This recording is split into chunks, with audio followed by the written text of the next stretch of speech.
At the outset, I'd like to thank Dr. V.R.S. Sampath for giving me this opportunity to be able to share my views. I come from a background of electronics and communications engineering, but then I went on to do my master's in South Asian dance practice as research in London, wherein I was exposed to how dance and technology can speak to each other. I'm born, brought up Chennai, so 4 வயசுலேருந்தே நான் வந்து Bharatanatyam, Carnatic music பேரலாக கற்றுக்கிட்ட பொண்ணு. தொலைக்காட்சி Sun நெட்வொர்க்கில் இருந்தேன். But post my relocation to the UK, I got an opportunity to be able to get insights of how high quality technology, அதாவது புதிய டிஃப்ரெண்ட் ஆடியன்ஸை எப்படி நம்ம போய் அடைய முடியுங்கிறது வந்து இந்த டெக்னாலஜியை இன்டெகிரேட் பண்ணால் நம்மளோட ப்ராடக்ட். ஸோ இந்த டான்ஸ் ப்ரொடக்ஷனுங்கிறது வந்து ப்ராடக்டாக we all perceive it as a product in the West.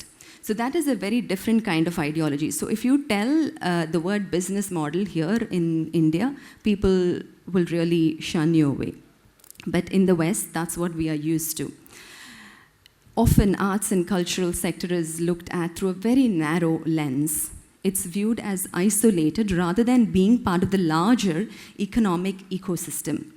But it's essential to realize that the arts can be a very important part of economic development and growth strategy. A few years ago, UNESCO did an analysis and released it as the Cultural Times. The study was about 11 cultural and creative industry sectors. So they identified these CCI, creative and cultural industry sectors.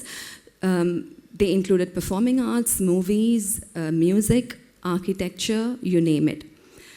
The estimate was that arts and culture generate about $250 billion globally, creating about 30 million jobs worldwide. Just last week, I read an article in the Times that said they project India to become the 4th largest economic power in the world by 2026, overtaking countries like Britain and France. Now, some would agree with that and some would not. But what I see in this projection is that common people are talking about our country's economy and taking interest in it now more than ever before. And we need to utilize this opportunity to analyze how lesser known sectors, so when I say lesser known sectors, I mean lesser known sectors like, for example, dance, because I come from that background. It's always not viewed on par by businesses, for example, or economic experts alongside other fields. It's always viewed as something for leisure and entertainment. But then, how can this boost the state's and the nation's economy? Particularly, I feel our Tamil tradition and culture can play a strong role in it. Of course, I come from a background of classical dance. West world la modern dance nu chonna Bollywood irukku, of course contemporary dance irukku. But several Indian dance companies and Indian theatre companies in the West are creating exciting artworks and flourishing very well, attracting a huge number of diverse audience, thus playing an important role in the economic development. I think we can do the same with our own Tamil arts field as well.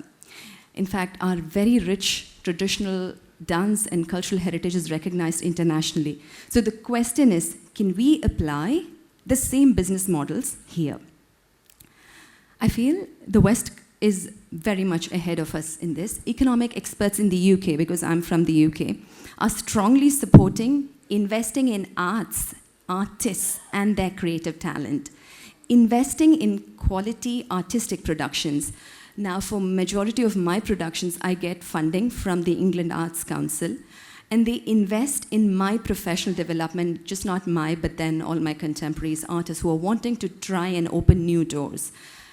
If we take USA, for example, nationally, the non-profit arts and culture industry generates about $160 billion in economic activity every year, of which about $60 billion is spending by various arts organizations, and approximately $100 billion is generated purely through event-related spending by the audiences. It is also supporting 6 million US jobs and generating about $30 billion in government revenue. So if you look at it, arts are a bigger share of America's GDP than construction or agriculture, so this is significant. Clearly, it just goes on to show that we should be exploring more opportunities to tap into the market that's generating this kind of revenue. I also want to talk about technological integration into arts. In fact, எனக்கு ஒரு புதுசா ஒரு title கொடுத்திருக்காங்க இந்த கான்ஃபரன்ஸ்ல integrated technologist அப்படினு. So I work with dance and technology. So I integrate both.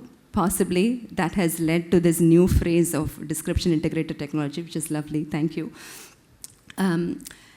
Technological progress is directly linked to economic progress, and we see technological advancements in almost every field. In movies, music, nariya irukku. Performing arts is catching up.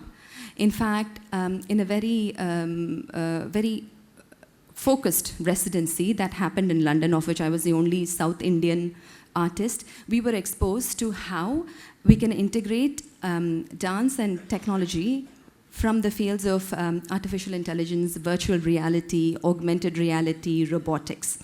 Now, all of these seem completely alien to dance, but then even Google Arts and Culture appadinu oru lab kuda irukku. So what they do is they identify artists who are wanting to explore these new fields. I have had the opportunity to work with Europe's largest leading 3D hologram technology solutions provider. In fact, they were the ones to have supported our Prime Minister Modi ji's telepresence election campaign way a few years ago.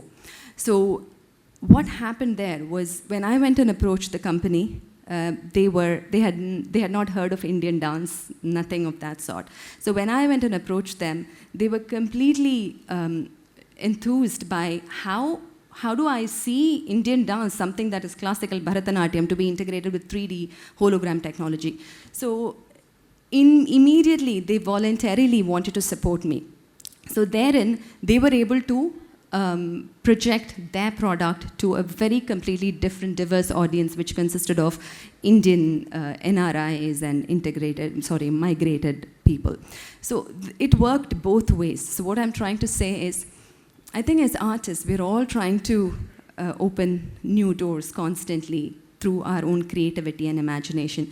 So my experience has been opening the doors of technology, and how could I integrate that with my own Tamil cultural form that I work with, Bharatanatyam.